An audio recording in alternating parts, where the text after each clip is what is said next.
Evelyn is 93 years old and she is already ahead of you on the trail. Not by much, maybe 30 meters. However, she has been making this particular climb since her 50s, and her legs know every rock on the descent in a way that yours do not yet. She is wearing the same leather walking shoes she has worn on these hills for years. She is not thinking about her quads. She is talking to the woman beside her about the sermon from this morning and what they are going to cook for next week's dinner. The hills happen around her. The hills are just where her community goes on Saturday evening. It is late afternoon in Loma Linda, California. The sun sits low behind the ridge above the San Bernardino Valley, painting the dry hillside the color of wheat and rust. The air smells like chaparral, sage and warm stone, and something sweet that rises from the underbrush when the temperature finally starts to ease. And on a narrow dirt trail that climbs from the valley floor up through scrub oak and brittle grass, there is a line of people making their way toward the ridge. Not a hiking group, not a fitness class, a community. Men and women who have known each other for decades. Most of them are in their 70s, several are in their 80s. That is the tradition. Not exercise, tradition. The difference matters more than it might seem. Here is the question I want to sit with for the next 30 minutes. When was the last time your legs worked against a genuine slope? Not a treadmill inclined to 2%, not a gentle ramp, not a machine at the gym that controls the resistance for you. A real hill, a real trail, uneven ground where the rocks shift slightly under your foot and your ankle has to make a tiny correction before you even notice it is doing so. If you cannot place a clear memory of that a week ago or 2 weeks ago, you were in the company of most Americans over 60. Most senior fitness culture lives on flat ground. Flat treadmills, flat pavement, flat gym floors, and the research that Dr. Hans Diehl has been building at Loma Linda University since 1985, the research that looks at what the Adventist Centenarians actually do with their bodies rather than just what they eat, points to one conclusion that the flat ground tradition cannot arrive at. The muscles that carry you through your 80s and 90s without a walker, without a cane, without someone holding your arm on a set of stairs, are not the muscles that flat walking trains. They are the muscles that hills train. Dr. Hans Diehl is a physician and lifestyle medicine researcher who founded CHIP, the Complete Health Improvement Program, at Loma Linda University in 1985. Not a best-selling author, not a morning show guest, someone who has spent 40 years following the health outcomes of Adventists who practice the community's principles over the long arc of their lives. When the Adventist Health Study 2, the large cohort study that tracked 96,000 Adventist participants, began producing its sub-analyses on physical activity, Diehl's team was positioned to look not just at whether people exercised, but at how they exercised and on what surface. The finding that kept appearing consistently across age brackets: the walkers who walked terrain with elevation change had preserved leg strength, balance scores, and fall resistance well into ages when the flat walkers in the same community had lost it. The hills were not incidental to the longevity story, they were part of the story. In Yonaha, on the northern coast of Okinawa, a 94-year-old fisherman has been untying the same rope at the same dock for 60 years. The rope is worn smooth where his hands grip it.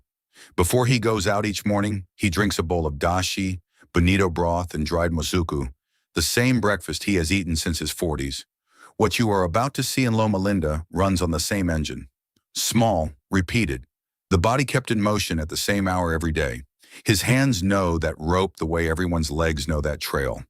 A body that has never stopped receiving the signal keeps building the tissue that responds to it. I am going to come back to the specific numbers from that data set. First, I want you to understand what is happening inside the leg on the descent, because the mechanism is the thing that makes the rest of the video make sense. Stand up right now if you're able to. Walk to the nearest set of stairs in your home. If you do not have stairs, find any surface that tilts. A driveway, a path that slopes, even a gentle grade on the street outside. Walk down, slowly. Notice where you feel the resistance. Most people, the first time they pay attention to this, feel it in the front of the thigh, the quadricep. A slight activation, a slight engagement as the leg resists gravity rather than propels forward. That engagement has a technical name. It is called eccentric contraction. The muscle is lengthening under load rather than shortening under load. A squat going upward is a concentric contraction. The quad shortens as you rise. A controlled descent on a staircase or a hill is eccentric. The quad lengthens slowly under force to slow the movement. These are not interchangeable. The body responds to them differently, profoundly differently. At the level of the sarcomere, the smallest functional unit of muscle fiber, a single segment of the protein machinery that makes muscle contract, eccentric loading produces micro tears that concentric loading rarely matches in severity. When your quad fires eccentrically on a real descent, the sarcomeres spanning the muscle fibers experience mechanical tension that essentially tears them slightly. Not an injury, an adaptation signal. The body reads those micro tears as a message. This muscle was not fully prepared for what it just did. Build it stronger. The biological response that follows involves satellite cells, the muscle's own repair crew, proliferating and fusing with the damaged fiber, rebuilding it thicker, more durable, more capable of withstanding the same load the next time it faces it. This is the foundational mechanism of muscle hypertrophy, and it is triggered most powerfully by eccentric loading, by the descent, by the hills. The Loma Centenarians have been triggering this cascade every single Saturday for decades, not because they read a paper on sarcomer mechanics, but because their tradition takes them up the trail and back down again. And the down is where the eccentric loading lives. Evelyn's quads at 93 are doing the same cellular repair cycle they have been doing since her 50s. The tissue is old, but it has never been allowed to atrophy into the fragile condition that most of us associate with being over 80, because it has never gone more than a week without an eccentric challenge. The research on late-life eccentric loading interventions is consistent on this point. It is never too late to trigger the adaptation response. Participants in their 80s and 90s show measurable increases in quad cross-sectional area, the actual thickness of the muscle. After 12 weeks of controlled eccentric exercise, the muscle does not stop responding to the signal. Most seniors simply stop sending it. Now, the second layer, and this one I want to be careful about because there is a genuinely fascinating mechanism here that the evidence supports partially, but not completely. And I prefer to say that directly rather than oversell it. The Sabbath walk happens in the early evening after dinner, at dusk. Loma sits at approximately 1,700 FD elevation in San Bernardino County. And between roughly April and October, the angle of the sun at that hour still produces UVB radiation at an index that is biologically active for vitamin D synthesis. UVB is the wavelength that triggers cholecalciferol production in the skin, the form of vitamin D3 that your muscles actually use, distinct from the D2 found in fortified foods.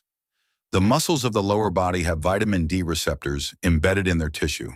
D3 deficiency in adults over 60 is directly associated with accelerated sarcopenia. D3 sufficiency is associated with better muscle function, better calcium homeostasis in muscle tissue, and better neuromuscular coordination. What the Loma Hill walk does by timing it at dusk is stack two biological processes in the same window. The muscles are under eccentric load. The repair and rebuild signal is active. The skin is synthesizing D3 from the last biologically active UVB of the day. Whether these two processes interact synergistically is not something a controlled trial has directly tested. The mechanism is plausible. What is documented clearly is that both benefits occur simultaneously. What I cannot tell you is that the combination produces more benefit than each element separately. That question is open in the literature, and I think it is worth being precise about that. Here is what is not open: the fall prevention data. In 2019, a team led by Kathy Sherrington at the University of Sydney published a Cochrane review, the highest tier of clinical evidence synthesis, that analyzed 108 studies on exercise interventions for fall prevention in adults over 65, covering 23,407 participants across multiple countries. Exercise reduced fall incidence by 23% overall, but not all exercise equally. The intervention that produced the strongest fall prevention outcome was not balance training alone, not resistance training alone, not stretching or yoga or Tai Chi performed on flat indoor surfaces. It was progressive challenge walking that included terrain with slope and uneven ground, Walking that required the ankle and foot to respond to a surface that was not fully predictable. The key variable, when the researchers parsed it, was proprioceptive challenge. Proprioception is the body's ability to sense its own position in space. It comes from mechanoreceptors, pressure and stretch sensors embedded in the joints, tendons, and muscles of the foot and ankle complex. When you walk on uneven ground, these receptors fire constantly, sending rapid signals to the spinal cord and brain that allow micro-adjustments in balance at a speed that precedes conscious awareness.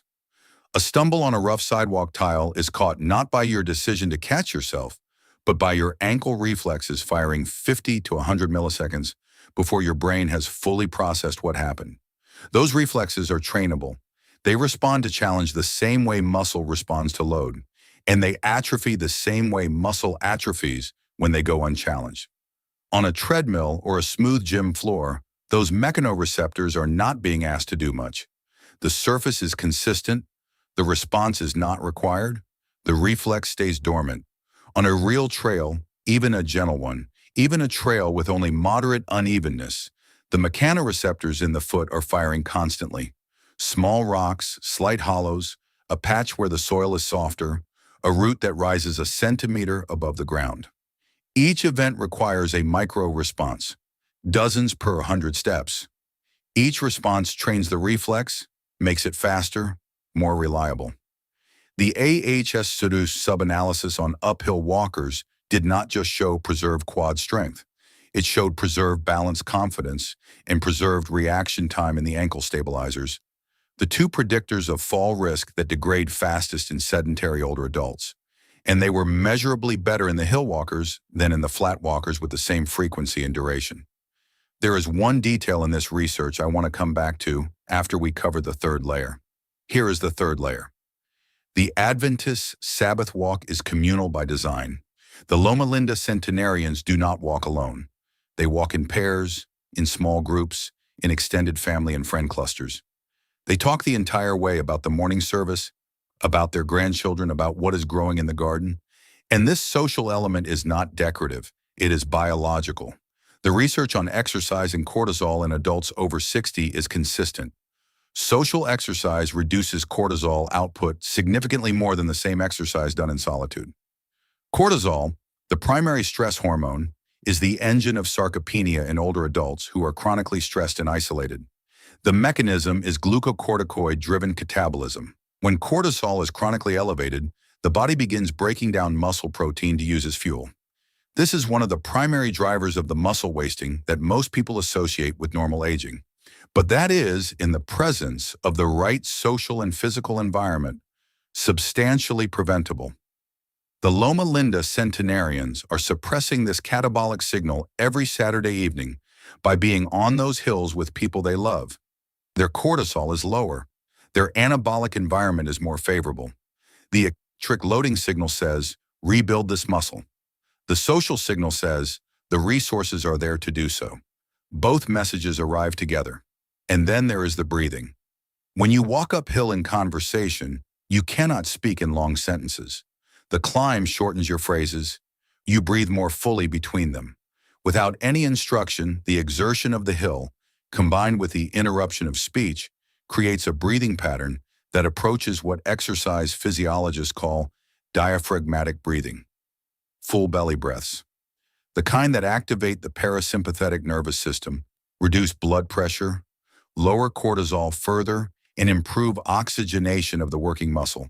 The kind that yoga teachers spend 45 minutes trying to teach in a climate-controlled studio, the Loma hill walkers stumble into accidentally every Saturday because the hill demands it of them.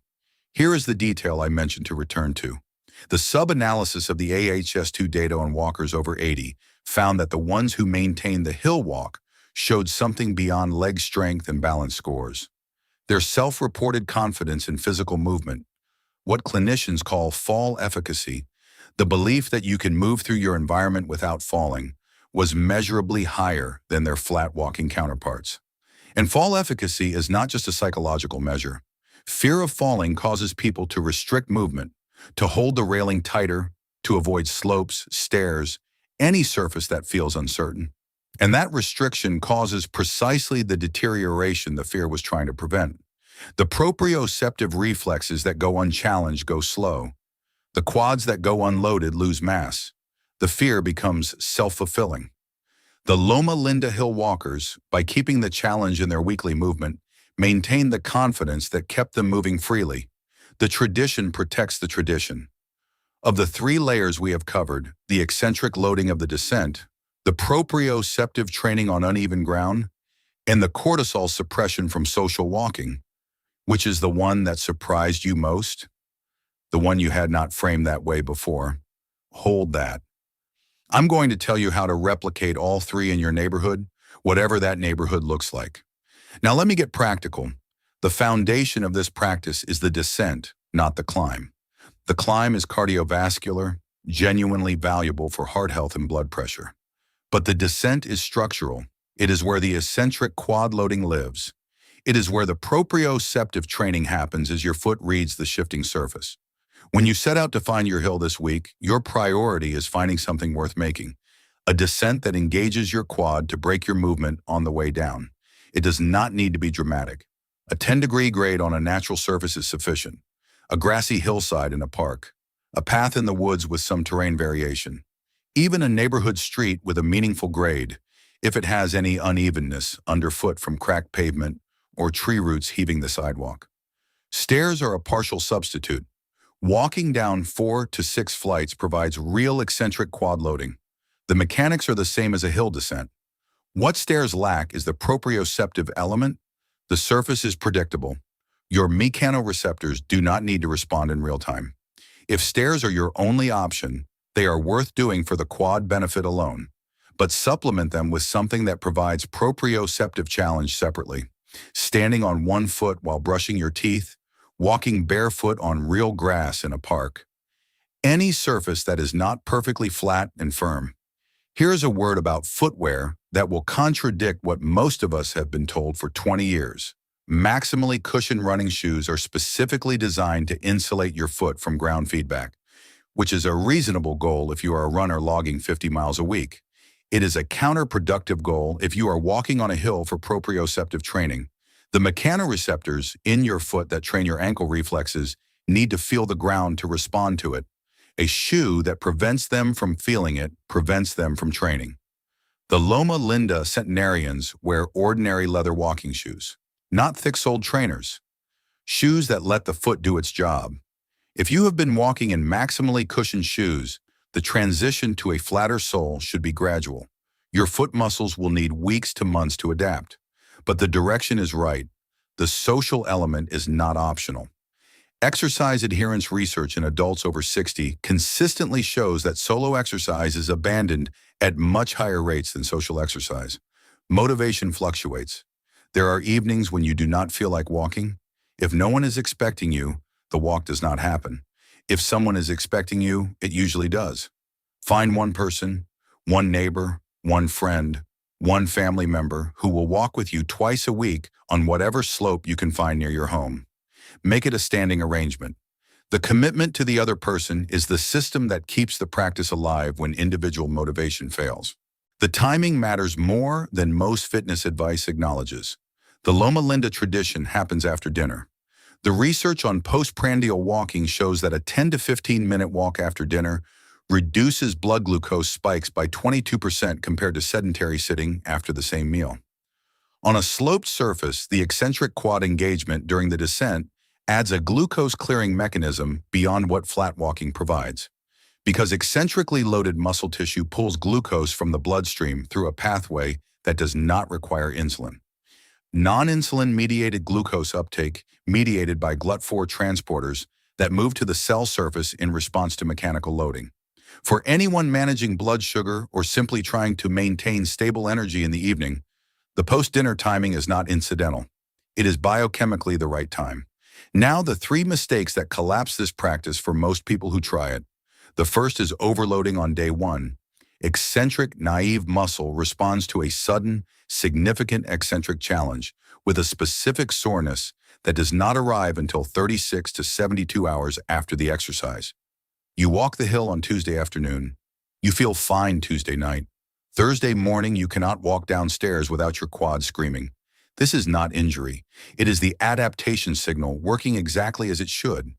But it is severe enough that most people who experience it without warning conclude the hill walk was harmful and stop doing it. Dr. Deal's program introduces the hill walk gradually over 2 weeks. First week, 3 sessions of 10 minutes of descent on a gentle slope with full rest days between. Second week, 15 minutes, slightly steeper. Third week, the full walk. If you have not been on slope terrain regularly, respect this progression. The tradition does not need to happen all at once. It needs to happen for 40 years. The second mistake is treating this as a solo practice. The social element is not separate from the physical benefit. It is part of the physical benefit through the cortisol mechanism I described and through the adherence mechanism that keeps the practice alive past the initial motivation. Find your walking partner before you find your hill. The walking partner is the longer-term investment. The third mistake is the footwear transition, which I have already covered. Make the move to a flatter sole gradually if you have been in maximally cushioned shoes for a long time. Give it 6 to 8 weeks before you ask your foot to handle more demanding terrain without extra support. Which of the three, overloading on day 1, losing the social partner, or the footwear transition, is the one you already know is the weak point in your own pattern? The one you know is the risk is the one to address first before you start. There is a woman in Loma named Margaret who began the Sabbath Hill Walk at 68 after a fall in her kitchen that fractured her wrist. Her orthopedic surgeon told her she needed better balance. Her physical therapist gave her exercises to do on a mat at home. She did them for 6 weeks and stopped because they were boring and because they felt disconnected from any larger purpose. Then her neighbor invited her to the Saturday evening walk. She went once. She was slow. She was nervous on the descent. She held her neighbor's arm on the way down. By week 4, she was going without holding the arm. By week 12, she was leading the group on the way up. Her physical therapist, who saw her for a routine 6-month check-in, performed the same balance assessment and found her scores had improved more than the mat exercises alone had predicted. Margaret told her about the hills. The therapist looked up the Cochrane data. She now recommends slope terrain walking to every patient over 65 that she sees who is not medically contraindicated for it. Margaret is not a centenarian. She is 73, but she is 4 years into a tradition that, if the AHS2 data means anything, could carry her to 93 with leg strength that most of her peers will have lost in their 70s. The tradition does not require you to be Adventist. It does not require Loma Linda. It requires a hill, a companion, a Tuesday evening, a commitment that is longer than a resolution. The complete 90-day Blue Zone Body Reset documents how to build these practices into a structured protocol, the dietary rhythm, the movement timing, the social architecture, the weekly rhythm that makes all of it sustainable over 90 days and beyond. It is built specifically for adults 55 and older. No supplements, no equipment, no gym membership. Tonight, one specific thing. Before you go to sleep, walk outside. Find the most sloped surface within 5 to 10 minutes of your front door. A driveway that tilts, a street with a grade, a park path that loses elevation. Walk down it, slowly, heels first. Feel what your quad does to slow your descent. Feel what your ankle does to read the surface underfoot. That is the practice. Walk down twice. Walk back up slowly. Come home. Note where your legs felt it. By the end of the week, find your walking partner. By the end of the month, you have a tradition. Up on the trail, Evelyn is making the turn back toward the valley. The light is going now. The hillside cooling fast the way it does in August once the sun clears the ridge. She does not slow for the descent. Her legs have made this return trip several hundred times. They know what is required. She will be back at the trailhead in 20 minutes. She will go home, eat something small, and be in bed before 9 out. Tomorrow, she will do none of this. Sunday is for rest, but next Saturday, same trail, same shoes, same companions. She will be at the front of the line again. Not because she is exceptional, because she never stopped. Tell me in the comments, is there a slope within 10 minutes of your front door? Yes or no? If this story changes the way you look at the hills in your own neighborhood, please subscribe and like this channel. We are uncovering the biological history and the longevity secrets that have been hidden for generations. Let's build a stronger future together. The next treasure of health will be revealed soon.